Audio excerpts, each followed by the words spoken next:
நடிகரும் இயக்குனருமான பார்த்திபன் தற்பொழுது காமிச்ச வேட்பாளர்கள் நம்ம டிக் பண்ணியே தரணும், அவங்கள செலக்ட் பண்ணியே தரணும்னு இருக்கக்கூடாது.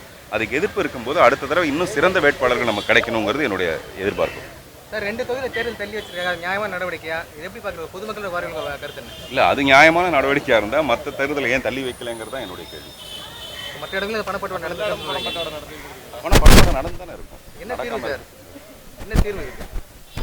அதுதான் சொல்கிறேன். நான் இந்த தடவை இந்த 2 இடத்துல மட்டும் கண்டுபிடிச்சதாகவும் எப்போவுமே அப்படி தான். போலீஸ்லேயே கூட பார்த்தீங்கன்னா ரெட் பேக்கெட் அடிக்கிறவங்க திடீர்னு மாதத்துக்கு 4 பேர் தான் பிடிக்கணும்னு ஒரு கட்டாயம் வச்சுருப்பாங்க. சரி, 4 பேரையாவது பிடிக்கணும். அந்த மாதிரி இன்றைக்கி வந்து சும்மா சாம்பிளாக அந்த 2 தொகுதியை மட்டும் காமிச்சு அதுக்கு மட்டும் போகுது. அப்படி பார்த்தா மற்ற இடத்துல பணம் பட்டுவாடை நடக்கலைன்னு அர்த்தம். சார், இன்னொரு விஷயம், 21 வரைக்கும் பிரச்சாரத்துக்கு அவகாசம் கொடுத்துருக்காங்க. அது இன்னும் வந்து பிரச்சனையை பெருசாகுமா இல்லை தீர்வாக இருக்குமா? இது எல்லாம் ஒரே நேரத்தில் எலெக்ஷன் நடக்கிறதும் அதுக்கான தீர்வை வந்து அடுத்த 2 நாளில் பார்க்குறது தான் சரியான விஷயம். ஒரே ஒரு ஊரில் மட்டும் அப்படி மாறி நடக்கிறதுங்கிறது ஜனநாயகமான சரியான முறையாக தெரியல. அப்புறம் இவங்களுக்கே என்ன பண்ணுவாங்கன்னா போக போக இது சரி பண்ணிக்கணும்னு பார்ப்பாங்கன்னு நினைக்கிறேன். தேர்தல் ஆணையத்தோட நடவடிக்கை சரியில்லை. தேர்தல் ஆணையத்தோட நடவடிக்கைகள்ல திருப்தி இல்லை, சரியில்லைன்னு சொல்றீங்களா?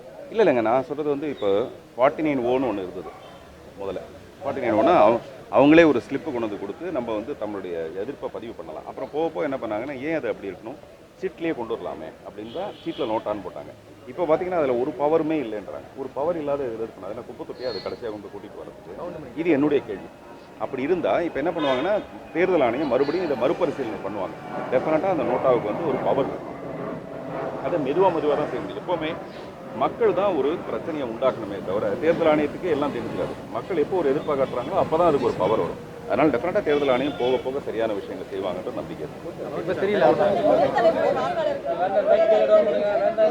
முதல் தலைமுறை வாக்காளர் அது என்னுடைய மகனும் மகளும் கூட அந்த மாதிரி தான். அதனால தான் நான் அவங்களுக்கு சொல்லி கூட்டிகிட்டு வரேன். இது வந்து கொஞ்சம் நமக்கு அரசியல் தெரியணும்.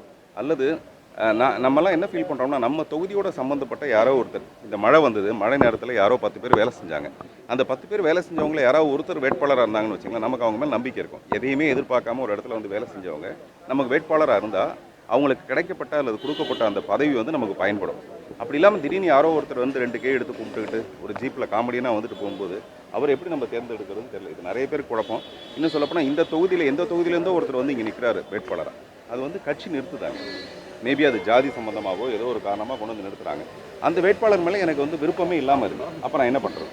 அப்போ நான் ஓட்டே போடாமல் இருந்துடணுமா? அது வேண்டாங்கிறதுக்கு தான் நான் இந்த நோட்டாவை பற்றி சொல்கிறேன். நான் நோட்டாவை பற்றி சொன்னேன், எல்லாரும் தப்பாக எடுத்துக்கிறாங்க. என்னென்னா ஓட்டு போட வேணான்னு சொல்கிறேன்ட்டு. அப்படிலாம் கிடையாது. ஓட்டு போடுங்க, உங்களுக்கு விருப்பமான வேட்பாளர் தேர்ந்தெடுங்க. முடியாத பட்சத்தில் இதுவாது செய்யுங்க. நன்றி.